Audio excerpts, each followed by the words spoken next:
So I'm sure you remember we had a really interesting discussion yesterday on how to help employees and staff build their careers in local government. I'm absolutely delighted now to be joined by Pat, Josh and Gerald, and what we're going to be talking about today is work on how health departments can share employees and skills to get better use out of those employees and also to empower those people. Well, gentlemen, first of all, thank you very much indeed for taking the time to talk to us today. We very much appreciate it. So, Pat, can we kick off? Tell us a little bit about the work that you're doing in the healthcare area. Sure. I'm working with the Center for Sharing Public Health Services. It's a Robert Wood Johnson national initiative, and it generated from the belief that, particularly as public health is facing both shortages in resources and at the same time an increase in performance expectations and standards, why aren't more jurisdictions, local health departments, sharing their assets and resources?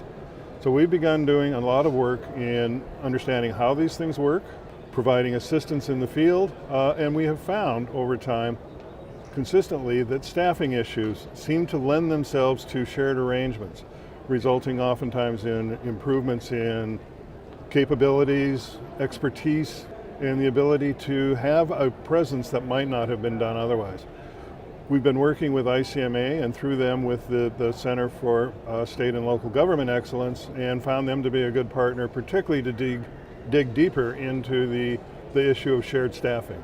Well, let's talk about that partnership a little bit, Josh. So what are the ramifications for this work more generally in local government? Well, one of the reasons why our Center for State and Local Government Excellence was so excited to work with Pat's group was the fact that, when you step back and you look at it, you're seeing governments trying to provide these services in an adequate fashion amongst constrained resources and limited overall constraints. At the same time, they're having a hard time recruiting and retaining folks, given the underlying demographic transformation that a lot of states and localities are dealing with increased retirements, increased competition with the private sector, and we really saw that focusing on a series of case studies, especially in the public health arena where you have specialized skill sets, high skill sets in demand, not only in the public sector but with their private sector nonprofit counterparts.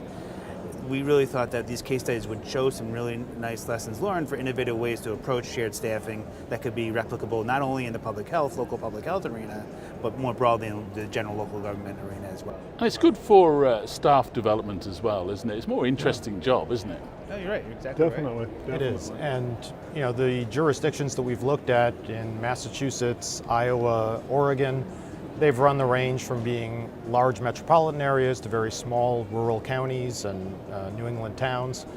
It doesn't matter what size jurisdiction. They all have needs which in some cases are bare bones operations, just a couple of staff people. And to be able to have, let's say, an infectious disease specialist or a dietitian or maternal child health specialist is very difficult for one small jurisdiction to do. Sure. But partnering in an area that's really not competitive can be very effective. It's not a matter of economic development, it's a matter of disease control and planning, and they're working very effectively together. Let's pick up, you've got a report coming out in November, haven't you? Tell us a little bit about that, Gerald.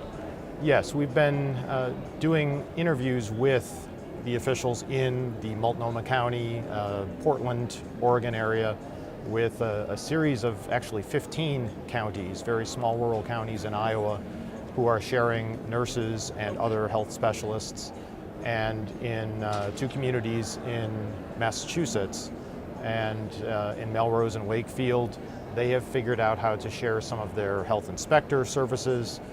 The Iowa jurisdictions are sharing just about everything, and it's not necessarily just the fact that the staff are being shared.